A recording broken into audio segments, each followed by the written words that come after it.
Welcome to news talk with VD Sameer. आज का मेरा बहुत ही जो डिटेल्ड वीडियो है ये है इलेक्शन कमीशन ऑफ इंडिया के ऊपर। इलेक्शन कमीशन ऑफ इंडिया जो चुनाव करवाता है इंडिया के अंदर, भारत के अंदर, देश के अंदर,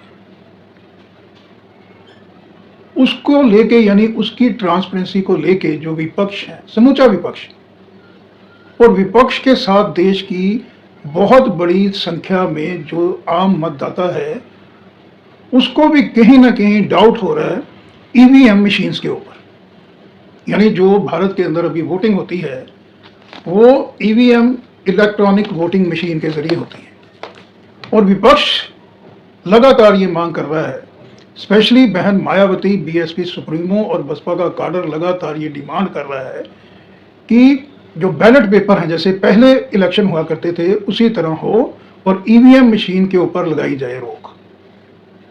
मैं आपको डिटेल में बताऊंगा कि किस तरह से केवल और केवल बहन मायावती की लीडरशिप के अंदर ही इलेक्शन कमीशन ऑफ इंडिया को कन्विंस किया जा सकता है कि ईवीएम की जगह बैलेट पेपर से ही वोटिंग हो।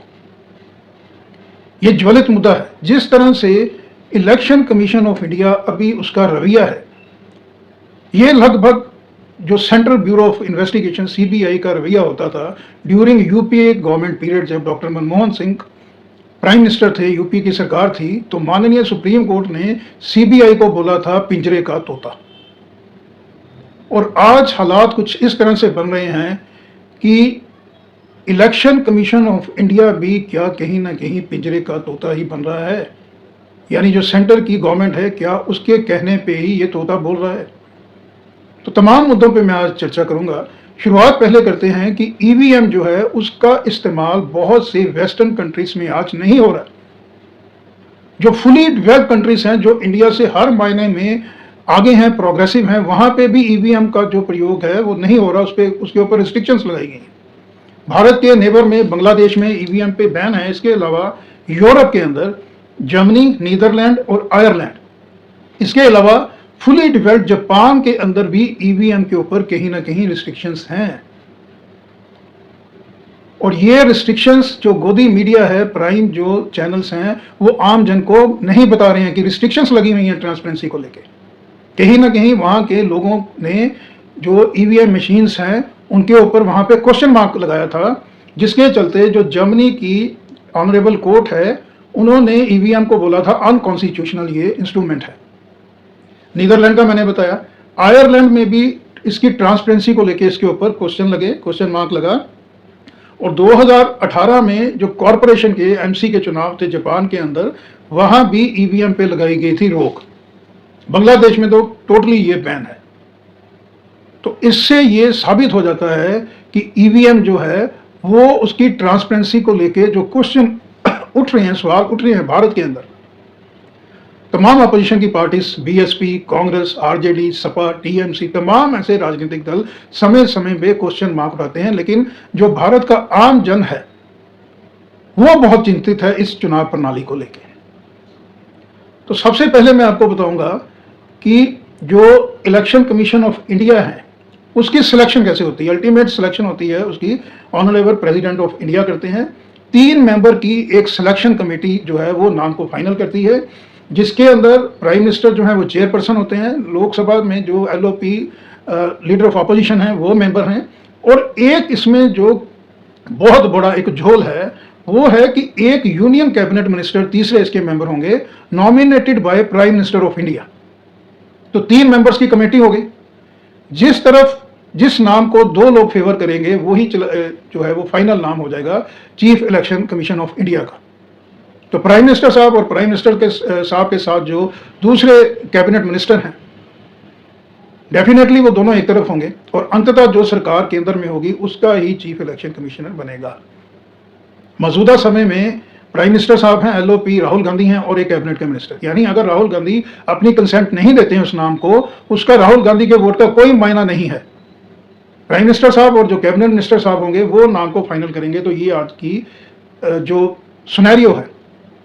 उसके बाद अगर खुदा ना खास्ता विपक्ष इकट्ठा होता है और चीफ इलेक्शन कमिश्नर को हटाने की मुहिम होती है, ये बहुत मुश्किल है, क्योंकि इसके लिए स्पेशल सेशन मेजॉरिटी वोट होगा अपर हाउस और लोअर हाउस यानी राज्यसभा और लोकसभा में। यानी बहुत लंबा और बहुत ही कॉम्प्लिकेटेड प्रोसेस है चीफ इलेक्शन कमीशन को अब उनकी कुर्सी से हटाने का। गवर्नमेंट ऑफ इंडिया के ऊपर जो है, यानी मोदी सरकार के ऊपर क्यों क्वेश्चन मार्क उठाया जाता है, वो है एक एक्ट था 2023 में जो बना था। ये जो 1991 वाला एक्ट था, उसको चेंज किया गया था एक्ट 2023 में। उसके पहले ये था कि प्राइम मिनिस्टर साहब, एलओपी जो है लीडर ऑफ ऑपोजिशन साहब, along with honourable chief justice of India, ये कमेटी थी पहले। तो उस कमेटी के अंदर honourable chief justice of India साहब को तो फिर मैनिपुलेट करना अपनी टर्म से वो मुश्किल ही था। मैं सीधी लैंग्वेज में आम जन को बता रहा हूँ, आम लोगों को, ताकि उनके मगज में, उनके दिमाग में सही पिक्चर पता चले। तो जो 1990 वाला एक्ट था वो 2023 में कन्वर्ट हो गया, यानी honourable chief justice of India member अब नहीं है इसके। यानी सीधा सीधा जो भी सरकार, आज भारतीय जनता पार्टी की, कल को कोई और सरकार हो सकती है, जो भी रनिंग सिटिंग गवर्नमेंट है उनका ही नॉमिनेट किया हुआ इंडिविजुअल, मोस्टली आईएएस ऑफिसर होते हैं, वही चीफ इलेक्शन ऑफ कमिश्नर जो है वो बनेंगे। तो मैं पहले ये एक्ट जो रिप्लेस किया उसके बारे में, इसके अंदर बहुत ज़्यादा पावर दे दी गई, बहुत ज़्यादा शील्ड और कुशन दे दिया गया है chief election commission of India along with जो उनके दूसरे असिस्टेंट होते हैं, यानी इलेक्शन कमिश्नर जो of India. Chief election commissioner एक होते हैं, लेकिन उनके जो सहयोगी हैं वो इलेक्शन कमिश्नर ऑफ इंडिया, दूसरे जो जन हैं, उनके लिए ये एक्ट में बहुत ज़्यादा उनको पावर्स दे दी गई।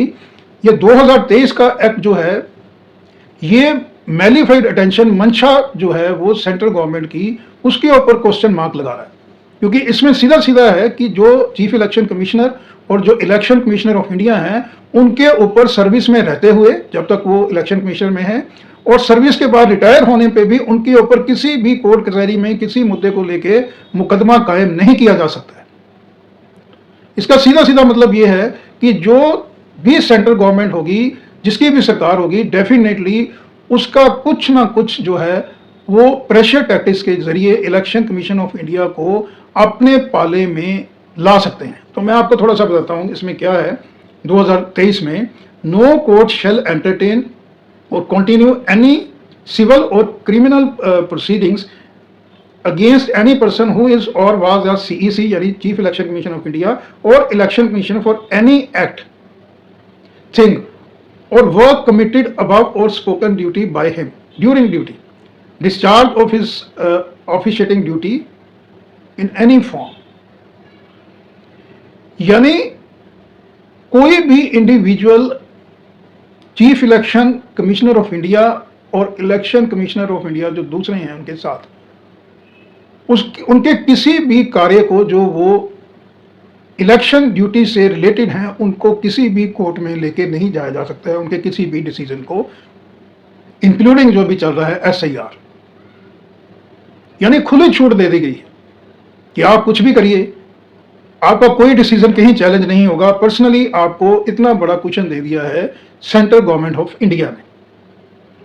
तो पहला पॉइंट मैंने आपको बता दिया कि बहुत से कंट्रीज जो फुली डेवलप्ड हैं वहां पे ईवीएम बैन है, उसके ऊपर ट्रांसपेरेंसी के ऊपर क्वेश्चन मार्क है। और दूसरा मैंने आपको बता दिया कि किस तरह से सेंट्रल गवर्नमेंट ने सिलेक्शन प्रोसेस सीईसी का और किस तरह से उनको क्वेश्चन दिया है। तीसरा पॉइंट, बिहार इलेक्शन के एन पहले एसआईआर जो थी, स्पेशल जो रिवीजन है इसका वोटिंग का, वोटर्स को लेके उसकी मुहिम चालू की गई थी इलेक्शन कमीशन ऑफ इंडिया ने बिहार में, और इसको लेके राहुल गांधी ने लगातार इलेक्शन कमीशन को कटघरे में खड़ा किया, लेकिन फ़ायदा उसका कुछ नहीं हुआ। और ऐसा मानना है कि एसआईआर जो है उसने बहुत बड़ा काम किया सत्ता में बैठी पार्टी के लिए। अब मैं आपको आगे बताता हूं कि अभी बंगाल में चुनाव होने वाला है, तो एसआईआर वहां भी पहुंच गई। यानी इलेक्शन कमीशन ऑफ इंडिया इस तरह से फेवर कर रहा है सत्ता में बैठी सरकार जो सेंटर में है, कि चुनाव से एन मौके पहले एसआईआर हो गया बिहार में। अब 2-3 महीने के बाद जो चुनाव है वो स्टेट असेंबली का, वो बंगाल में है, वहाँ भी एसआईआर है। इसी तरह यूपी का इलेक्शन भी ड्यू है, 1 साल का समय रह गया, वहाँ भी है। ऐसा माना जा रहा है कि बंगाल के अंदर लगभग 58 लाख राजस्थान में 42 लाख के आसपास का जो इसके अंदर वोटर जो है उसके नाम काटे जाएंगे, यानी अंक गणित जो है वो बिल्कुल ही बदल जाएगा। तो मैंने आपको बिंदुवार 3 इंपॉर्टेंट पॉइंट अभी तक बताए हैं कि किस तरह से कटघरे में खड़ा है आज इलेक्शन कमीशन ऑफ इंडिया, जिसकी ड्यूटी है कि भारत का जो संविधान है, भारत की जो लोकतंत्र प्रणाली है, डेमोक्रेसी है, उसकी रक्षा करना। अब आप खुद समझ जाइए कि वो रक्षा इन गाइडलाइंस के जरिए क्या होगी। क्या इलेक्शन कमीशन ऑफ इंडिया वाकई ही अब एक गूंगी गुड़िया बन गया है? सीबीआई की तरह क्या ऑनरेबल कोर्ट इनको भी अब वही फटकार लगाएगी जैसे पिंजरे में बंद तोता? इसके बाद मैं दूसरा पॉइंट बताऊंगा, ये बहुत गौर करने वाला पॉइंट है कि इस वक्त जो honourable chief election commission of India है ज्ञानेश कुमार जी, ये यूपी से बिलोंग करते हैं, केरला कैडर के ये IAS ऑफिसर थे। अभी ये बतौर IAS जो हैं वो रिटायर हो चुके हैं अपनी सर्विस से। रिटायरमेंट के बाद केंद्र सरकार ने इनको लगाया है chief election commissioner of India. इसमें भी क्वेश्चन मार्क है, क्या कोई सिटिंग IAS ऑफिसर इतना कैपेबल नहीं है कि एक रिटायर हुए इंडिविजुअल को इस भारत की मोस्ट इंपॉर्टेंट जो की पोस्ट में शामिल है election chief election commissioner of India, उनके लिए केवल और केवल क्या एक रिटायर्ड ऑफिसर ज्ञानेश कुमार ही क्या सूटेबल है? रिटायर्ड ऑफिसर हैं। अब इनका मैं आपको थोड़ा सा जो अभी प्रोफाइल रिटायर होने से पहले का वो बताऊंगा। ये ज्वाइंट सेक्रेटरी एडिशनल सेक्रेटरी थे मिनिस्ट्री ऑफ होम अफेयर, यानी मिनिस्ट्री ऑफ होम अफेयर के head honourable home minister Amit Shah ji हैं, उनके साथ बहुत क्लोजली इन्होंने काम किया है। रिटायर होने के पहले ये मिनिस्ट्री ऑफ कोऑपरेशन में सचिव थे, सेक्रेटरी थे। तो मिनिस्ट्री ऑफ कोऑपरेशन भी जो है उसको भी हेड किया जाता है अमित शाह साहब के द्वारा। होम मिनिस्टर भी वो हैं और कोऑपरेशन मिनिस्ट्री को भी वही देख रहे हैं। रिटायरमेंट जो थी उसके बाद मार्च जो 14 में ये रिटायर होते हैं और मार्च 14 से लेके फरवरी 18 तक Ganesh Kumar election commission of India रहते हैं। जब ये रिटायर होते हैं बतौर इनका टर्म खत्म होता है इलेक्शन कमीशन का फरवरी 18 को, अगले दिन ही फरवरी 19 को 2025 में ये chief election commissioner of India भी बन जाते हैं द वेरी नेक्स्ट डे। तो जैसे मैंने बताया कि रिटायरमेंट IAS से रिटायरमेंट होने से पहले ministry of home affair, ministry of cooperation में ये आला अधिकारी के रूप में इन्होंने काम किया और क्लोजली काम किया होम मिनिस्टर साहब अमित शाह साहब के साथ। और ये माना जाता है कि जो 370 धारा खत्म की गई थी जम्मू कश्मीर से, उसके अंदर बहुत बड़ा की रोल था गणेश कुमार जी का। उस वक्त ये मिनिस्ट्री ऑफ होम अफेयर में थे। यानी गणेश कुमार जी की बहुत ही क्लोज एसोसिएशन है MOH मिनिस्टर ऑफ जो होम मिनिस्ट्री है जिनके अंदर जनाब अमित शाह, उनके साथ। थोड़ा सा आगे बढ़ते हैं।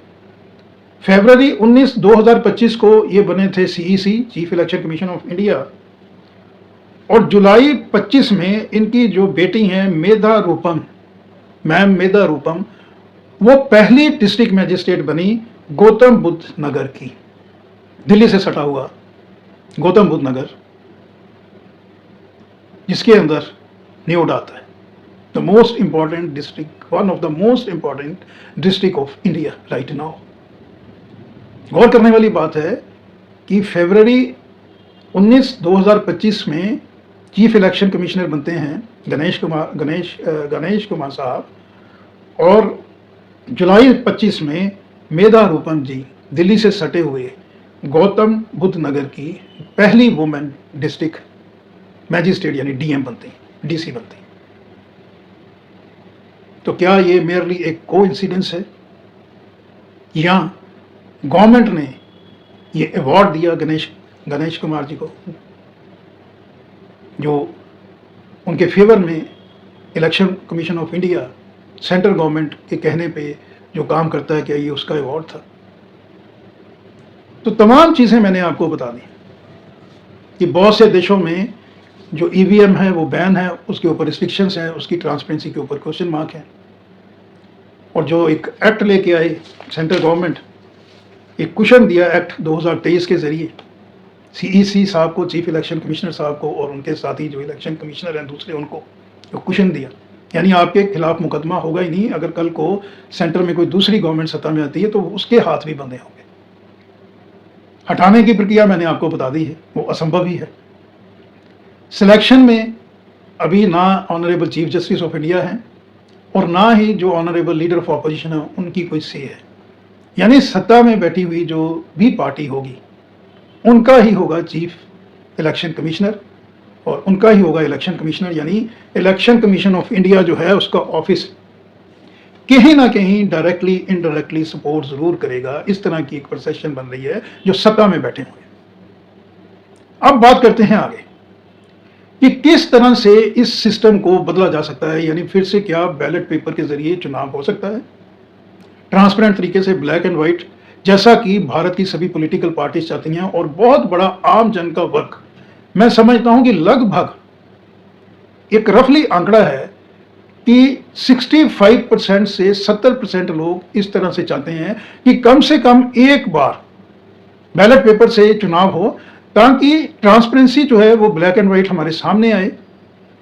और अगर कोई भी गड़बड़ नहीं हो रही है तो विपक्ष के हाथ से पूरी उम्र के लिए मुद्दा भी वहीन हो जाएगा।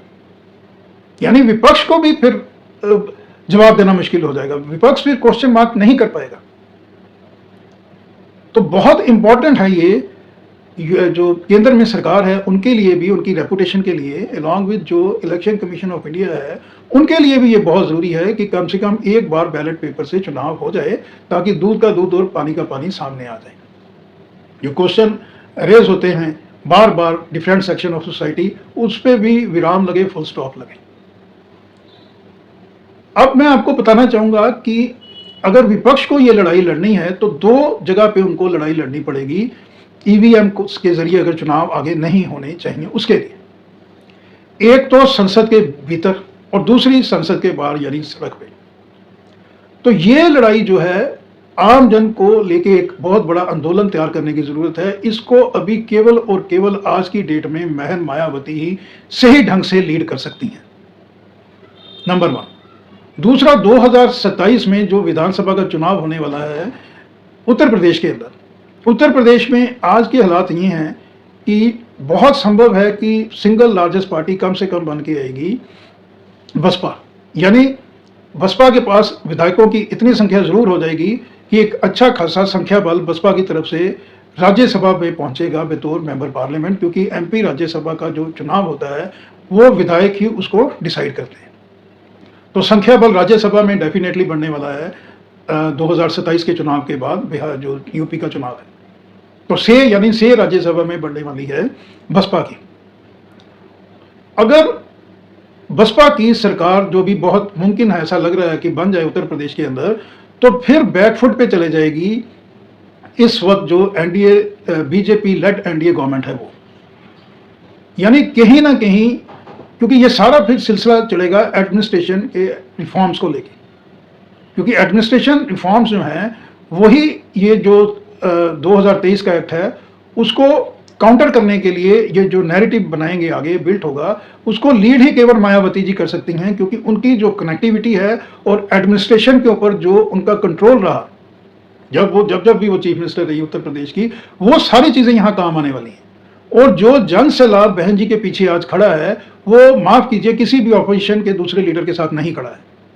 तो जो प्रेशर टैक्टिक्स है वो यहाँ पे लगातार उसको बिल्ड करने की जरूरत है विदाउट एनी इंटरवल, विराम की वहां पे कोई भी संभावना नहीं है।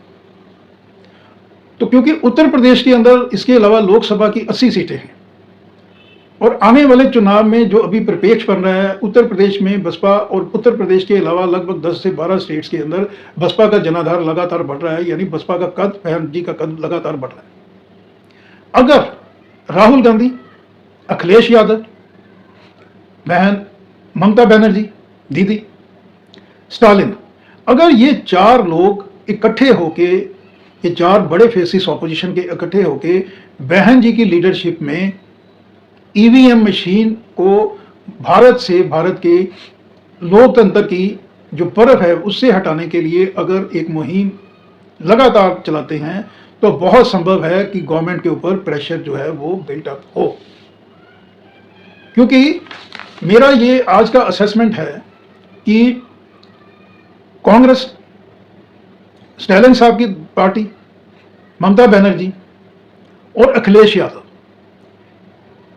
ये लगभग मैं समझता हूं कि 175 से 200 का आंकड़ा लेके आ सकते हैं लोकसभा के अंदर, और जब बसपा इसमें प्लस हो जाएगी तो ये आंकड़ा 300 तक भी पहुंच सकता है, जो आज की जमीनी परिप्रेक्ष्य, स्पेशली ईवीएम के अगेंस्ट जो नाराजगी है लोगों में, आम जन में,